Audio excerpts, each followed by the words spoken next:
Para los que vieron la clase que les compartí, se podrán dar cuenta que la clase es súper corta.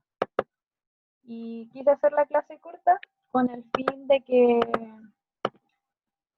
las otras clases sí han sido bastante largas. Entonces así ustedes pueden ponerse al día y como es una clase más introductoria, pueden ver las otras clases si es que están atrasados, etc. Ya, entonces empecemos.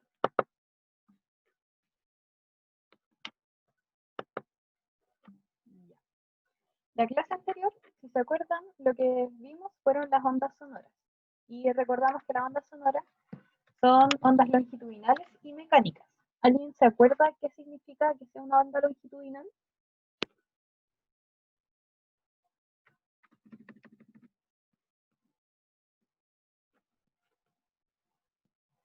Puede comentarlo en el chat o hablar.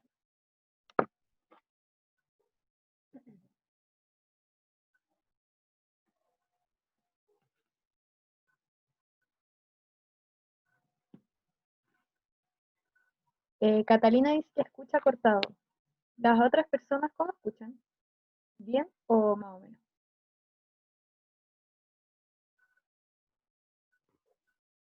Yo escucho bien. ¿Y Catalina ahora escuchas mejor?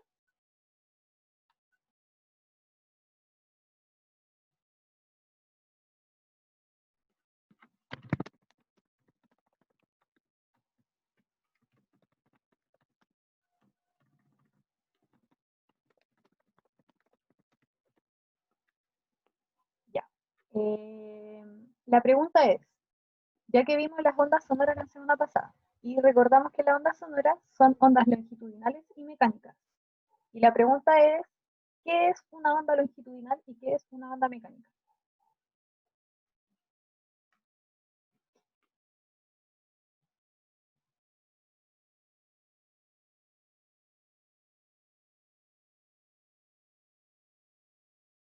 Ya. Recuerden que pueden ver su cuaderno, a mí no me importa en verdad que ahora en estos momentos se sepan todo de memoria, pero mientras lo van leyendo y recordando, se acuerdan del, del significado. Entonces Ignacio comenta que son las que se desplazan en la misma dirección de desplazamiento. Ya entiendo tu idea, pero uno de estos desplaza significa que las partículas que están siendo perturbadas por esta onda van a vibrar en la misma dirección o de forma paralela a la velocidad de propagación de la onda. ¿Y qué significaba que fueran ondas mecánicas?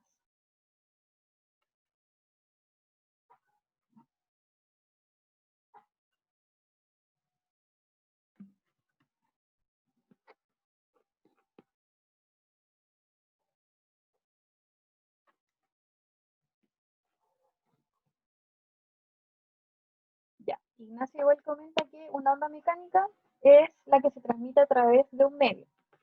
Y eso significa finalmente que una onda mecánica necesita necesariamente un medio por el cual desplazarse, si no, no va a existir esta onda. Por ejemplo, el sonido no se puede desplazar en el vacío, porque no hay nada por donde se pueda desplazar. Ya. Y recordamos entonces que como son ondas longitudinales, vamos a tener lugares donde va a haber ondas apretaditas que están comprimidas, que son las zonas de compresión, y van a haber zonas que están más separadas, que son las zonas de rarefracción, que era lo que vimos la semana pasada. Ya. Por otra parte, recordamos las principales características de la onda, de las ondas sonoras, que eran tono, altura, timbre o calidad e intensidad. Y en verdad aquí lo que más me importa es que se acuerden qué era el tono o altura o intensidad. ¿A qué estaba relacionado el tono o la altura?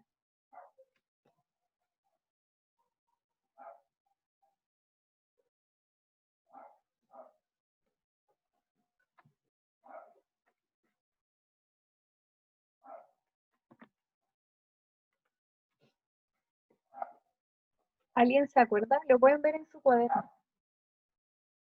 El que tiene cuaderno. Ya. Cata Bustamante dice que el tono de altura tiene que ver con la frecuencia. Efectivamente, nosotros tenemos que un sonido agudo va a estar caracterizado por frecuencias altas y un sonido grave va a estar caracterizado por frecuencias, o sea, por sonidos, disculpen, frecuencias bajas. Entonces, sonido agudo, frecuencias altas, sonido grave, frecuencias bajas. Y la intensidad, ¿a qué estaba relacionado? A la amplitud. Exactamente, como dice Consuelo, la intensidad está relacionada con la amplitud.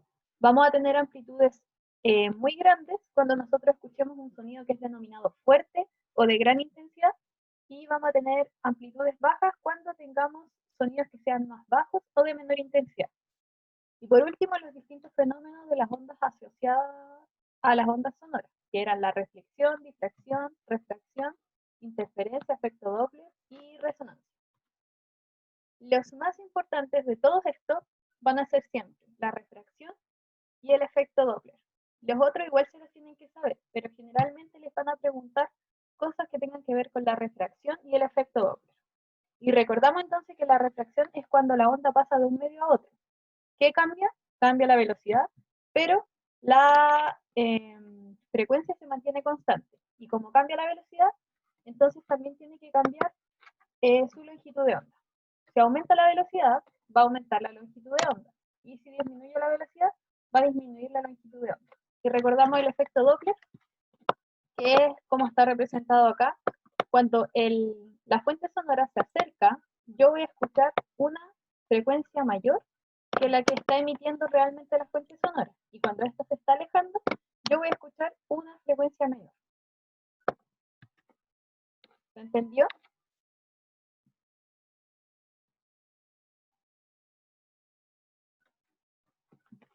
Ya, tienen que ir repasando todas estas cositas.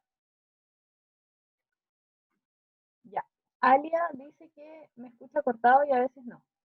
Las otras personas, ¿cómo me han escuchado en todos estos momentos?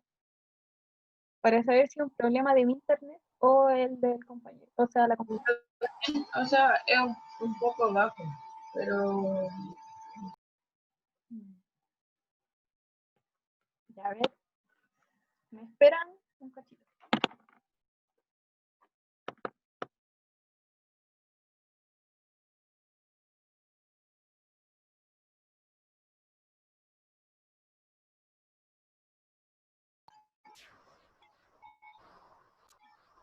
Ya, ahora me puse con otro internet y vamos a seguir con la clase, y si se escucha mejor o si se escucha peor, me dicen, ¿ya?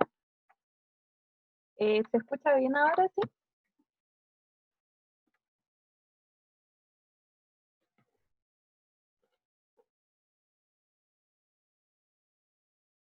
¿Se escucha?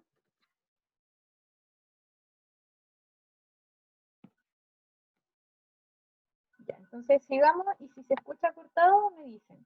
Y si se escucha mejor, igual coméntenmelo en el chat, como para tener claridad, porque generalmente este internet es más malo que el otro.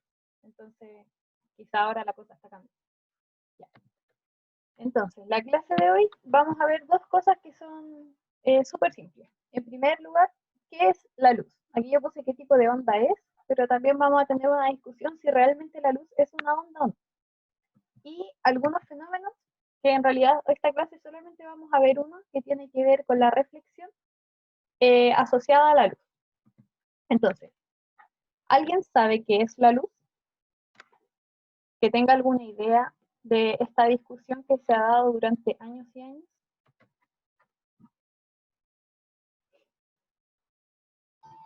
la luz es una onda, ¿no?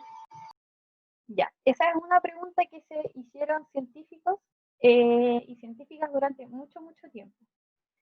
Y fue objeto de, o sea, sigue siendo objeto de estudio, pero para poder dilucidar esta pregunta, si la luz es una onda o es una partícula, tuvieron que pasar muchos años para que lleguen a alguna conclusión al respecto. En primer lugar, tenemos a Newton. Newton postulaba que la luz era una partícula, y mediante su teoría corpuscular decía que la luz se comportaba como una partícula. Y esto lo utilizó para explicar la propagación rectilínea de la luz. Esto fue en el siglo XVII, o sea, en el 1600, más o menos. Entonces, tenemos a grandes científicos que están intentando dilucidar esta pregunta, entre ellos Newton. Alia dice se transmite en forma de ondas.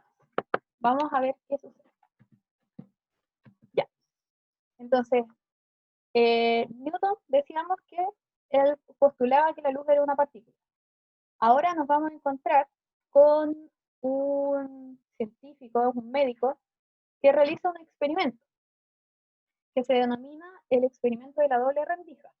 ¿Y qué es lo que hace en este experimento? Como se ve en el dibujito que está aquí, va a haber un haz de luz que se va a hacer pasar por dos rendijas, 1 y 2. Nosotros sabemos que este fenómeno en las ondas se llama difracción, ¿cierto? ¿Y qué es lo que le va a pasar a la luz? Se va a transmitir, y si la luz fuera una partícula, debería transmitirse y que en todas partes llegara la luz. Sin embargo, esto no fue lo que pasó en el experimento. Se creó un patrón como el que está acá, donde van a haber zonas en que no hay luz y zonas en que sí hay luz. ¿Cómo se explica esto? Esto llevó a la conclusión de que la luz en este momento se estaba comportando como onda, porque se estaba produciendo una interferencia de las ondas de la luz, donde en las partes donde hay luz hay una interferencia constructiva y en las partes donde no hay luz hay una interferencia destructiva. Recordamos que la interferencia constructiva es cuando las ondas se suman y tienen una amplitud máxima, y la destructiva era cuando éstas se sumaban y desaparecían. Entonces, con este experimento, Thomas Young demuestra que la luz es una onda y se comporta como tal. ¿Ya? ¿Se entendió el experimento? Sí, profe, pero demuestra que la luz es una onda, entonces. Y que se está comportando como onda. ¿Por qué? Porque las ondas, o sea, esto de la interferencia es algo que es característico de las ondas, no de las partículas. Entonces, por eso, Thomas Young dice entonces que la luz es una onda. Ya. ¿Qué pasa después? Digamos. Ya. Viene un científico que se llama Max Planck, que es como el... Oh, aquí me falta una N. Pero es más Max Planck, que él es como el padre de la mecánica cuántica. Y lo que postula este hombre es que la luz está compuesta por cuantos o paquetes, que estos son denominados fotones, que son partículas sin masa, y es la mínima energía luminosa. O sea, la luz está compuesta por partículas que no tienen masa, pero que tienen energía. A esto se le llama la cuantización de la luz, ya que la luz se comporta como un discreto y no un continuo. ¿Qué significa un discreto? Significa que la luz tiene una cantidad de fotones. A ver, mejor hagamos la diferencia que es un discreto y que es un continuo. ¿Conocen los números naturales y los números reales?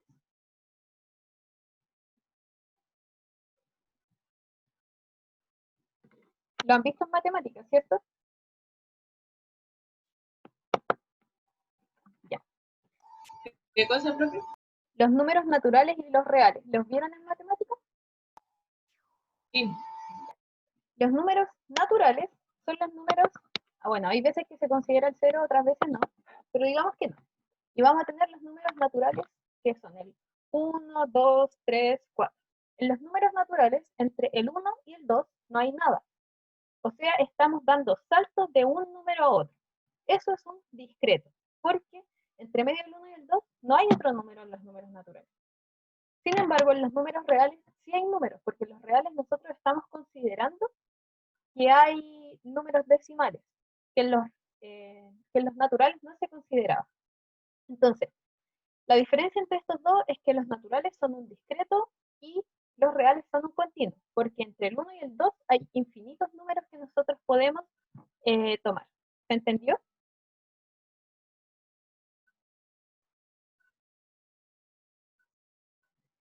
Entonces, la luz es un discreto. ¿Qué quiere decir esto? Que puede tomar ciertos valores nomás de energía, no todos los números que nosotros nos podamos imaginar. Ya, entonces, ¿a qué vamos con esto? Entonces, este hombre decía que la luz era una partícula, está compuesta por partículas.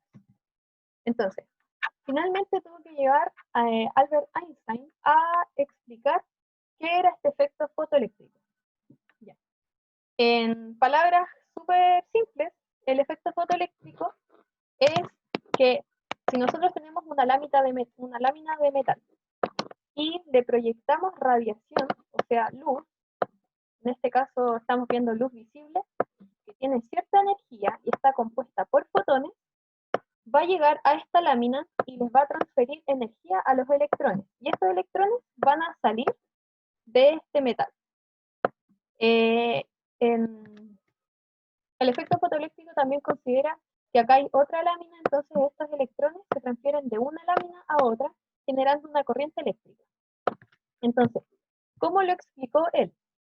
Que esta luz está compuesta por estos fotones, que son partículas, que al llegar a la lámina tienen un comportamiento de partículas, ya que le entregan energía a estos electrones para que puedan saltar. Entonces, Einstein dice que la luz está compuesta por fotones, que son partículas, y lo puede demostrar al explicar este efecto fotoeléctrico. Finalmente, el fin de esta historia es que la luz tiene una dualidad de onda-partícula en su comportamiento, o sea, es ambas cosas. Es onda y es partícula, pero ¿en qué momento es onda y en qué momento es partícula? Se comporta como onda electromagnética, pero al interactuar con la materia, en este caso con un metal, se comporta como una partícula. Entonces, finalmente, la luz es ambas cosas. ¿Se entendió? Sí, profe. Ya. Entonces, esa es la introducción de lo que es la luz. Y vamos entonces a ver qué tipo de onda. Nosotros la vamos a estudiar como una onda, ya que vamos a estudiar todos los fenómenos ondulatorios que vimos aplicados a la luz. Entonces, ¿qué tipo de onda es? Es una onda electromagnética y transversal. ¿Qué significaba que fuera electromagnética?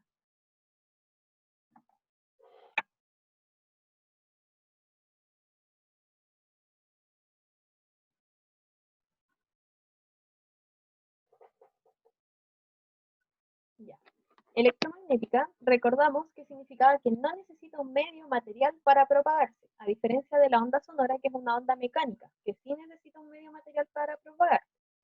Y transversal significaba que la dirección de vibración del medio es perpendicular con la dirección de propagación de la onda. La onda electromagnética perturba dos cosas. Perturba el campo eléctrico, que está aquí por una onda azul, y perturba el campo magnético, por eso es electromagnético. Y que está con la onda roja. Ya, entonces, la vibración del lugar está yendo de forma perpendicular, tanto para arriba como para el lado, a la dirección de propagación de la onda, que está yendo hacia allá. Y nosotros vamos a considerar que la luz viaja en línea recta y su velocidad en el vacío es aproximadamente 300.000 kilómetros por segundo. ¿Se entendió?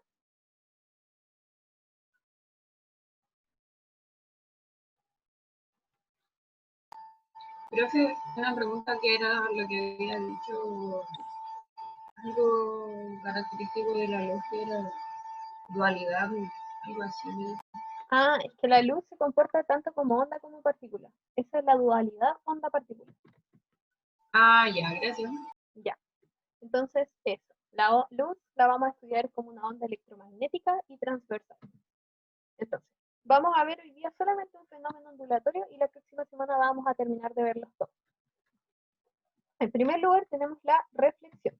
Y esto es cuando un rayo luminoso llega a una superficie y este puede ser absorbido o reflejado. Nosotros ahora lo vamos a ver como que es reflejado porque estamos viendo la reflexión. Tenemos que recordar entonces que las ondas se reflejan en una superficie con un ángulo de incidencia, que es este ángulo con respecto a una normal, que esta normal es perpendicular a la superficie, y este ángulo es igual al ángulo de reflexión. Y nosotros vamos a ver dos tipos de reflexiones, y que tienen que ver con qué tan lisa y suave es la superficie donde se está reflejando este rayo luminoso.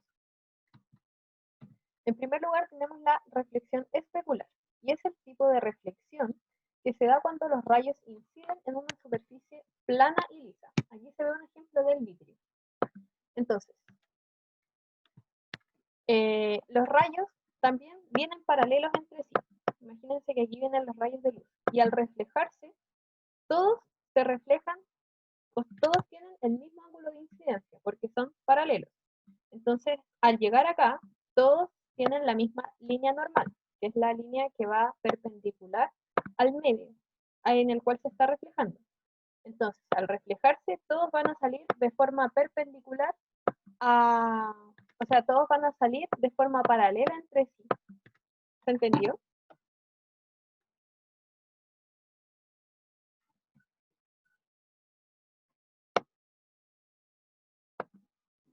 Ya. Lo interesante también de esto es que puede haber formación de imágenes. Entonces, nosotros acá vemos un ejemplo donde este, al parecer, es un volcán. Se está reflejando de forma especular en el lago, porque el lago debe estar muy, muy tranquilo. Entonces, la superficie es lisa y suave. Entonces, puede haber formación de imágenes. Por otro lado, tenemos la reflexión difusa, y esto sucede cuando la superficie donde se reflejan los rayos es rugosa. La normal va a ir cambiando en cada punto. Por ejemplo, en este punto, la línea normal, que es la perpendicular a la superficie, va a ir hacia allá.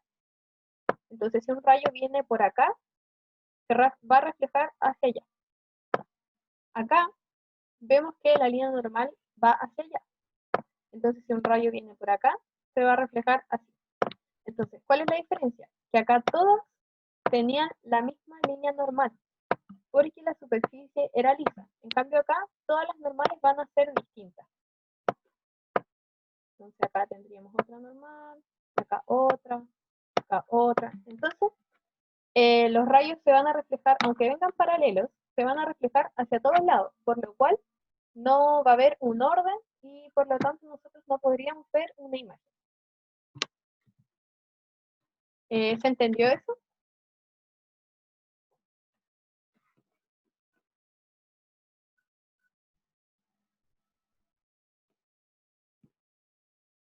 Ya.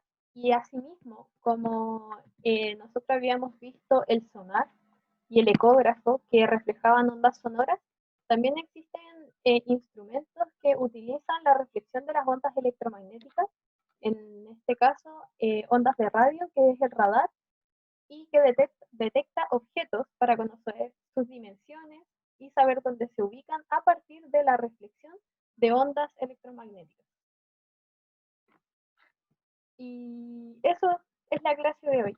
Es súper corta, no hay ejercicios porque todavía no hemos visto la cantidad de materia que se necesita para empezar a hacer ejercicios.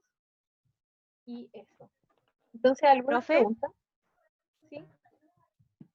¿la reflexión especular tiene que incidir sí o sí en una superficie plana o puede ser plana y lisa? Es que, por ejemplo, si tú te fijas, hay lugares que se ven planos, pero si no es liso, igual la superficie, a pesar de ser plana, va a tener microscópicamente eh, rugosidades, que va a hacer que la normal cambie. ¿Se entiende? Sí, gracias, profe. Ya. Y Tamara pregunta si voy a subir el Power. Ya lo subí a cursos y lo envié a los correos también. O quizás no lo tengo publicado. Voy a revisar. Ya, entonces, ¿alguien tiene alguna otra duda?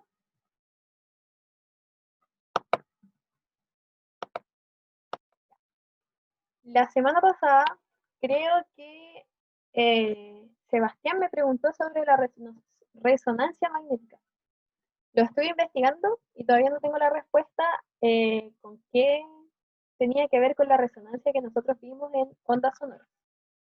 Así que todavía no tengo respuesta al respecto, pero estoy investigándolo todavía.